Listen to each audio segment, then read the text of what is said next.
The U.S. Postal Inspection Service recently gave an update on its Project Safe Delivery. It's been a year-long effort by the agency to prevent threats and attacks on letter carriers and mail theft incidents. Joining us with some details about the progress that the agency has made, Michael Martel from the USPIS. Michael, thank you so much for joining me.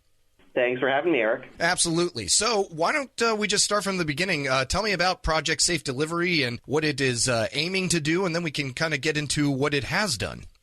Sure. So last May, Project Safe Delivery was launched, and that is a joint initiative between the Postal Service and the Postal Inspection Service to address the recent rise in threats and attacks on our letter carriers and mail theft incidents, and of course to keep the nation's mail and packages safe.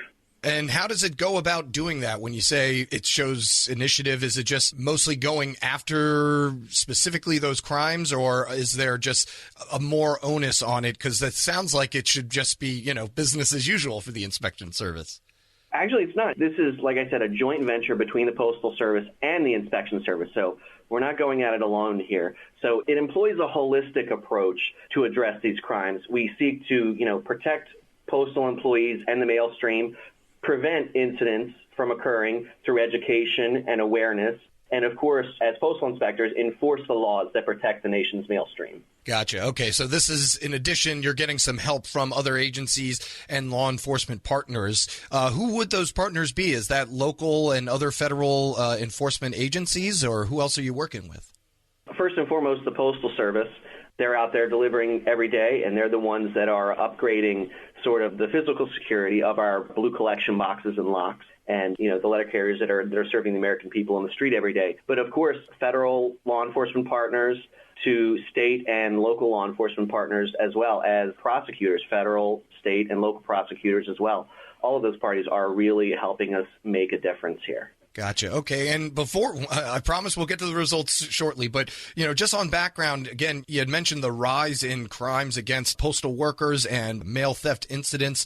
Was there a catalyst that you all really identified that before, something was finally said, all right, we got to do something about this? What was the thought process there before initiating Project Safe Delivery?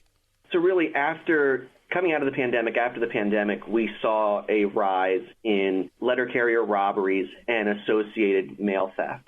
So robberies of our carriers for access devices to the mail stream.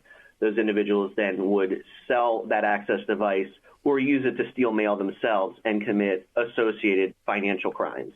Gotcha. Okay. And you all were just paying attention and just saw that the numbers were just creeping up and thought, okay, we really got to do something about this. And, this isn't business as usual. Well, absolutely. So remember, letter carriers are fellow postal employees to us in the inspection service. And letter carriers are out there on the street serving the American people day in and day out. They're being accosted just trying to do their jobs. And that's something that we take to heart here at the Inspection Service, and we really need to provide them the level of protection they deserve. We're speaking with Michael Martel, who is with the U.S. Postal Inspection Service. So let's get into what has been the effect so far. You all have put out an update on exactly what you all have found and how you have stepped up enforcement. What have you all been able to accomplish so far? When it comes to upgrades to protect the mail stream, the Postal Service has installed over 15,000 high-security blue collection boxes. Those boxes look the same on the outside, but feature a number of upgrades on the inside to defend against a variety of attacks. And they've also installed over 30,000 electronic locking mechanisms, and that electronic component provides a lot of capability when it comes to being able to secure the mail stream after an incident, and, of course, thwarting these criminals, taking away the very thing that they're after in these robberies, and that's access to the mail stream. Gotcha. And as far as protecting the mail carriers themselves, what actions have been taken in way of ensuring that these postal employees that you mentioned are fully protected and that the laws going against them there's usually the complaint of, these crimes are perpetrated and then nothing really happens about them. How are you all making sure that you see through the end that enforcement is taking place? That couldn't be further from the truth, Eric.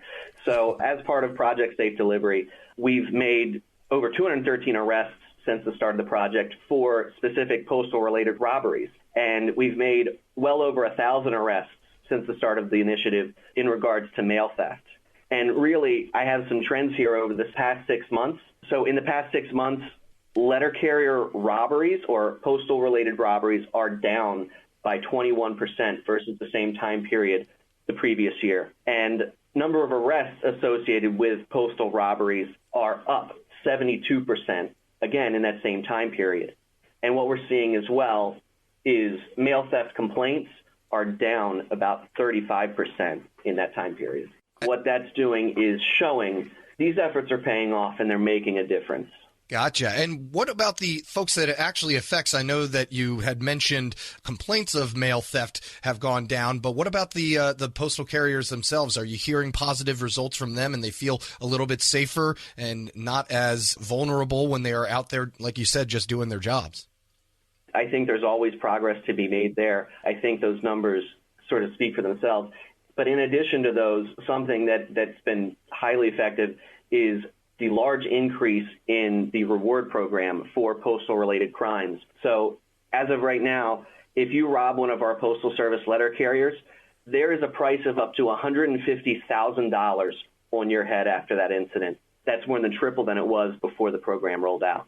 And more than likely, what you're stealing from that mail carrier is not going to be worth $150,000 if that's usually the case, right? No, I mean, I don't know what your electric bill is worth, but, if they want that, they can have it. And as far as technologies, you had mentioned the new high-security blue collection boxes, electric lock mechanisms. Obviously, you may not want to give away too many secrets, but are there other areas that you all are looking into as far as improving the actual technology that the Postal Service uses and ways to secure that? Of course, Eric. We're always evaluating the current environment and looking for ways that we can enhance the security of the mail stream. And the upgrades that you just mentioned, not only are we putting those items out, but as they're rolling out, we're doing so strategically and to maximize their effect out on the streets. And as of right now, high security collection boxes and those electronic locking mechanisms have been deployed to all 50 states. And you're getting some help as well from technology that the Postal Service isn't even responsible for. Everybody has a Ring camera now on the front of their door mostly, and I'm sure that they have caught several incidents of people breaking into mailboxes or even going after postal employees. Are you all utilizing any other technologies that, as I said, aren't necessarily yours, but you'll take any help you can get? I mean, it brings up a greater point.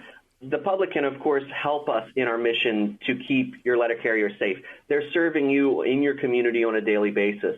So if you have Ring doorbell footage of an incident, reach out to the Postal Inspection Service at 1-877-876-2455. But in addition to that, you can keep an eye out for your letter carrier. If you see someone suspicious around a mail receptacle or following your letter carrier, call 911 and then report it to the Inspection Service. And let's talk timeline. This is obviously something that you all are happy about the results that you're seeing. Is this going to be a continued effort for the foreseeable future, or is this going to just kind of be the norm as we go further? Well, absolutely. We are not done. There are thousands more of these blue boxes and electronic locking mechanisms to be deployed, and many more efforts across the nation to, of course, enforce the law that protect the nation's mail system in the form of these law enforcement surges.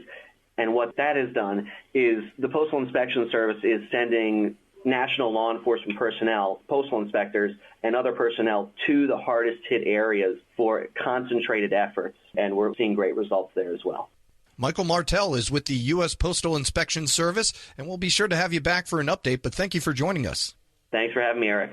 And you can find a link to more information along with this interview posted on our website. Head to federalnewsnetwork.com/Federal Drive. Subscribe to the Federal Drive wherever you get your podcasts.